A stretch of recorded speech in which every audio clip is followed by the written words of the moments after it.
Welcome to my YouTube channel HSC crew. इस वीडियो में हम वर्क एट हाइट सेफ्टी की बात करेंगे और स्पेसिफिकली फुल बॉडी हार्नस जो कि एक पर्सनल प्रोटेक्टिव इक्विपमेंट है, इसको डिटेल में डिस्कस करेंगे। जब भी वर्कर्स वर्क एट हाइट पे काम करते हैं या एलिवेशन पे काम करते हैं तो वो फुल बॉडी हार्नस को यूज करते हैं in order to prevent fall from height and directly hitting to the ground.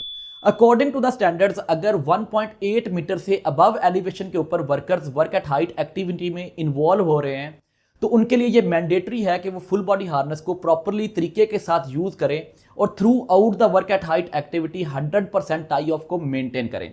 तो डिटेल में डिस्कस करेंगे कि फुल बॉडी हार्नेस को किस तरह से इंस्पेक्ट किया जाता है बिफोर यूज, या फिर हम ये भी देखेंगे कि इंटरव्यूअर फुल बॉडी हार्नेस जो कि वाइडली यूज हो रही होती है, अगर आप कंस्ट्रक्शन की बात कर लें, ऑयल एंड गैस की बात कर लें, प्रोसेसिंग प्लांट्स की बात कर लें, तो हर जगह पे वर्क एट हाइट एक्टिविटी में इन्वॉल्व होते हैं वर्कर। और in each and every scenario जब भी वर्क एट हाइट 1.8 मीटर से अबव काम होगा तो फुल बॉडी हार्नेस को यूटिलाइज किया जाता है। हम इसको देखेंगे डिटेल में कि फुल बॉडी हार्नेस के पार्ट्स कौन कौन से हैं, हम इसकी इंस्पेक्शन किस तरह से कर सकते हैं, या फिर इंटरव्यूअर हमसे हेल्थ एंड सेफ्टी के इंटरव्यू में फुल बॉडी हार्नेस के मतलब क्या चीजें पूछ सकता है। तो first of all full body harness के दो मेन पार्ट्स हैं, एक को हम लैंडयार्ड कहते हैं और दूसरे को बॉडी पार्ट कहते हैं। तो सबसे पहले हम लैंडयार्ड को डिस्कस करेंगे कि बेसिकली लैंडयार्ड के कौन कौन से पार्ट्स होते हैं और हम इसमें किस तरह से इसकी इंस्पेक्शन कर सकते हैं। तो ये हमारे पास एक फुल बॉडी हार्नेस है, इसमें ये वाला जो पीस है ये लैंडयार्ड होता है जो कि बॉडी पार्ट के साथ कनेक्ट होता है और इसको हम एंकर करते हैं एंकरिंग पॉइंट के साथ, और ये हमें फॉल को प्रिवेंट करता है। तो बेसिकली आजकल जो है ये डबल लैंडयार्ड यूज की जाती है। बेसिकली इसमें एक ही लैंडयार्ड को फर्दर हमारे पास दो इसके साथ वेब स्लिंग्स लगी होती हैं और दो स्नैप हुक्स लगी होती हैं। तो सबसे पहले पार्ट्स ऑफ लैंडयार्ड की बात कर लेते हैं। तो ये जो हमारे पास मेटल पार्ट हैं दो, इनको हम स्नैप हुक्स बोलते हैं। बेसिकली ये एंकर करने के लिए, एंकर पॉइंट के साथ एंकर करने के लिए यूज होती हैं। तो अब हम इसको डिटेल में देखेंगे वन बाय वन के ये इसके पार्ट्स को डिस्कस कर लेते हैं। तो ये हमारे पास इसकी स्नैप हुक है बेसिकली, और स्नैप हुक में हमारे पास ये एक सेफ्टी लैच लगी होती है और सेफ्टी लैच के साथ हमारे पास सेफ्टी लैच का लॉक लगा होता है। तो इस लॉक को दबाने के बाद हम सेफ्टी लैच को ओपन कर सकते हैं या डायरेक्टली हम इसको ऐसे प्रेस करेंगे और इसको एंकर पॉइंट के साथ हम एंकर कर सकते हैं। तो ये हमारे पास इसकी स्नैप हुक आ जाती है। ये स्नैप हुक में हमारे पास सेफ्टी लैच आ जाती है और ये बैक साइड के ऊपर हमारे पास स्नैप हुक में सेफ्टी लैच का लॉक होता है। इसको अगर हम नहीं दबाएंगे तो ये सेफ्टी लैच ओपन नहीं होती। सो हम इसको दबा के डायरेक्टली इस तरह से जो हमारे पास सेफ्टी लैच है इसको ओपन करके एंकर पॉइंट के ऊपर एंकर कर सकते हैं। ये इसकी वेब स्लिंग है और इसी तरह से हमारे पास ये टू स्नैप हुक्स होती हैं जो कि एक ही शॉक अब्जॉर्बर के साथ अटैच होती हैं। तो बेसिकली ये 100% टाई ऑफ के लिए यूज होती हैं। जब भी हमने प्लेटफॉर्म के ऊपर मूव करना है, नेक्स्ट एंकर पॉइंट के ऊपर पहले इसको एंकर कर लेंगे और आफ्टर दैट इसको रिमूव कर लेंगे। एनी टाइम अगर एक लैंडयार्ड हमारी एंकर पॉइंट के साथ या किसी भी वर्क एट हाइट ऑब्जेक्ट के साथ या जो भी पॉइंट हमें प्रोवाइड है उसके साथ अगर हुक है तो इसे हम 100% टाई ऑफ कहते हैं। तो सिंपल हम इनको तब यूज करते हैं जब हम पैरेलल या फिर हॉरिजॉन्टली किसी भी प्लेटफॉर्म के ऊपर मूव कर रहे होते हैं। एक पॉइंट से दूसरे पॉइंट के ऊपर जाने के लिए हम एंकर पॉइंट चेंज करके आगे मूव करते हैं। नेक्स्ट पार्ट इसमें हमारे पास जो कि शॉक अब्जॉर्बर है। बेसिकली शॉक अब्जॉर्बर में क्या होता है बेसिकली कि हमारे पास इसी जो वेब स्लिंग्स है उसको स्टिच किया जाता है। बेसिकली इसकी सेवरल जिगजैग लेयर्स बनाई जाती हैं और उसको आपस में स्टिच कर दिया जाता है और इसके ऊपर एक नायलॉन थिक शीट जो है उसको रैप कर दिया जाता है। अब बेसिकली ये क्या करती है, जो डाउनवर्ड एक्सेलरेशन होती है इन केस ऑफ फॉल उसको स्लो डाउन करती है, और जो इन केस ऑफ फॉल ये जो हमारे पास आप ये कह लें कि शॉक अब्जॉर्बर का एक काम करती है कि सडन शॉक शोल्डर्स के ऊपर, थाई के ऊपर या फिर चेस्ट स्ट्रैप के ऊपर जो आना होता है उसको ये प्रिवेंट करती है। तो हमारे पास दो पार्ट्स हो गए लैंडयार्ड के, वन इज स्नैप हुक और सेकंड वन इज हमारे पास शॉक अब्जॉर्बर आ जाता है। उसके बाद हमारे पास आ जाता है स्क्रू प्रोटेक्टेड, ये कैरबनर इसको बोलते हैं बेसिकली।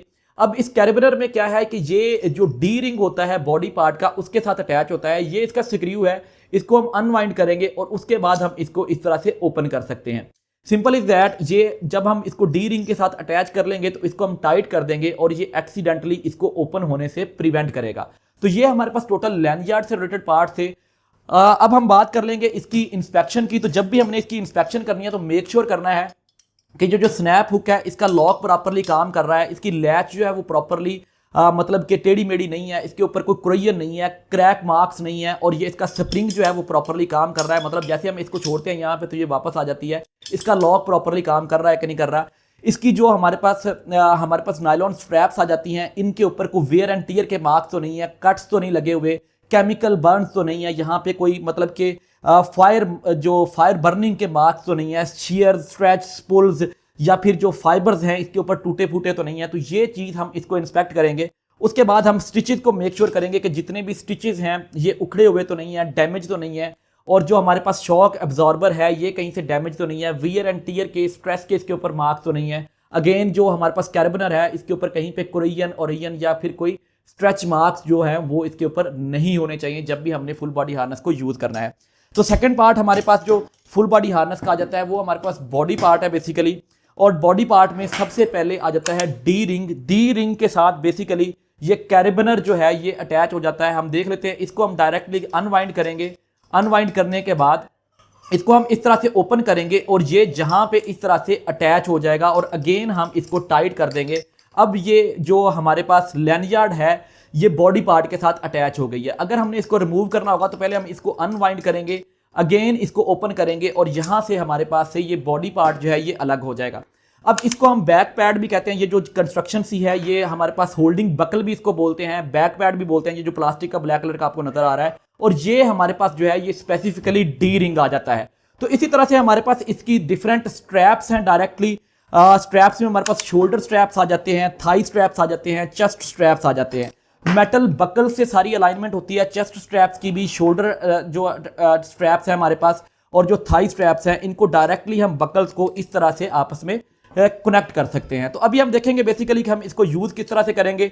तो simple is that, full body harness को बैक साइड से हम पहनते हैं, जिस तरह से हम शर्ट पहनते हैं सेम इसी तरह से फुल बॉडी हार्नेस को हम राउंड द शोल्डर्स जो है उनको पहनेंगे। इसको एडजस्ट करेंगे हमारे पास जो स्ट्रैप्स हैं, और उसके बाद हम एडजस्टमेंट करने के बाद जो है डायरेक्टली ये जो हमारे पास चेस्ट स्ट्रैप्स हैं उसको पहले एडजस्ट कर लेंगे।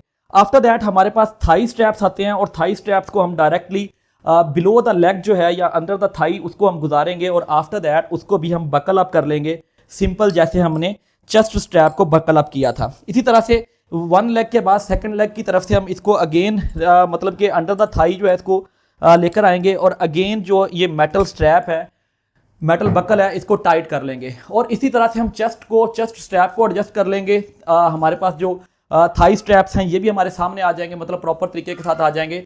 अब हम क्या करेंगे, सिंपल इज दैट इनको इतना एडजस्ट और टाइट करेंगे कि हम कंफर्टेबल फील करें। अब कंफर्टेबल क्या है कि ये इतने टाइट होने चाहिए कि इसमें हम सीधा डायरेक्टली हाथ इस तरह से इंसर्ट कर सकें। इस तरह से हाथ इंसर्ट हो तो ये टाइट हो जाए। ये हमारे पास एग्जैक्ट इसकी मतलब आप ये कह लें कि फॉर्मेशन आ जाती है जिस तरह से हमने इसको पहनना है। अगर ये स्ट्रैप ज्यादा लूज होंगे तो in case of fall chest strap neck के ऊपर आ जाएगा, और जो थाई स्ट्रैप्स हैं ये लोअर एंड के ऊपर मतलब पुल हो जाएंगे। और अगर ये ज्यादा लूज हैं तो इन केस ऑफ फॉल बंदा डायरेक्टली नीचे भी गिर सकता है। तो ये चीजें आपने मेंटेन करनी है, इसको प्रॉपरली आपने एडजस्ट करना है। ज्यादा लूज नहीं होनी चाहिए। अगर ज्यादा लूज होगी तो डेफिनेटली क्या हो जाएगा, जब भी इन केस ऑफ फॉल एक्सीडेंट में हमें प्रिवेंट करने की बजाय हमें ज्यादा नुकसान देना ये स्टार्ट हो जाएंगे। और अगर ये स्ट्रैप्स ज्यादा टाइट होंगे तो उससे क्या हो जाता है बेसिकली कि हमारे पास ब्लड सर्कुलेशन स्पेसिफिकली थाइज में जो है वो रिस्ट्रिक्ट हो जाती है, उसमें थोड़ा सा प्रॉब्लम आ जाता है। तो इन सब चीजों को हम मद्देनजर रखेंगे जब भी हम फुल बॉडी हार्नेस को पहनेंगे। तो जब हमने फुल बॉडी हार्नेस के बॉडी पार्ट को डेफिनेटली जब हमने इंस्पेक्ट करना है तो उसमें भी हम ये चीजें देखेंगे कि जो बकल्स हैं इनके ऊपर क्रोयन नहीं होनी चाहिए, इसके ऊपर डैमेज मार्क्स नहीं होने चाहिए। जो इसकी स्ट्रैप्स हैं उनके ऊपर burn marks, share, stretch, cut या फिर पुल्स के मार्क्स नहीं होने चाहिए। ये जो फाइबर्स हैं ये मतलब कि उखड़े होने नहीं होने चाहिए। इसके ऊपर ब्लैक कलर की लाइनिंग नजर आएगी। तो with the passage of time अगर इसको वेदर मतलब कि ज्यादा धूप में एक्सपोज है तो इसका कलर फेड अगर होगा तो हम इसको यूटिलाइज नहीं करेंगे।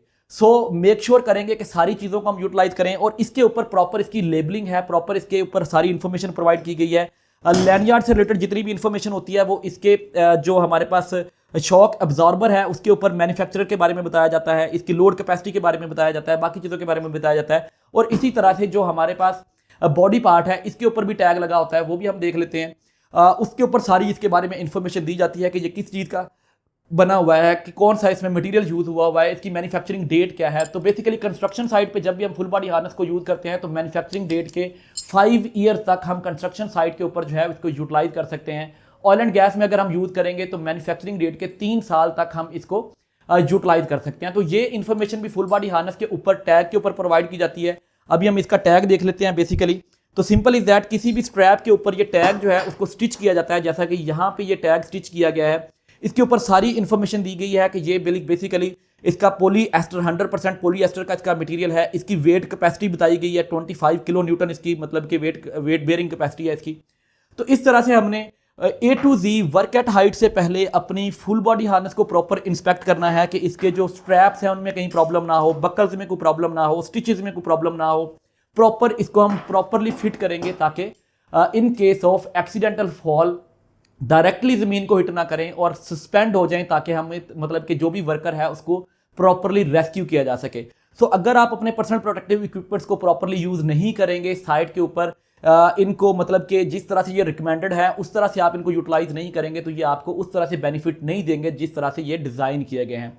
So that's all from today's video. I hope so कि आपको फुल बॉडी हार्नेस के बारे में A to Z कंप्लीट पता चल गया हो कि फुल बॉडी हार्नेस के पार्ट्स कौन कौन से होते हैं, इनके नाम क्या क्या होते हैं, इनकी टेक्निकलिटीज़ क्या क्या होती हैं, इनकी इंस्पेक्शन हमने किस तरह से करनी है। So thank you very much for watching this video. If you found this content helpful, do comment on the videos and also subscribe to the channel. Stay tuned for upcoming videos.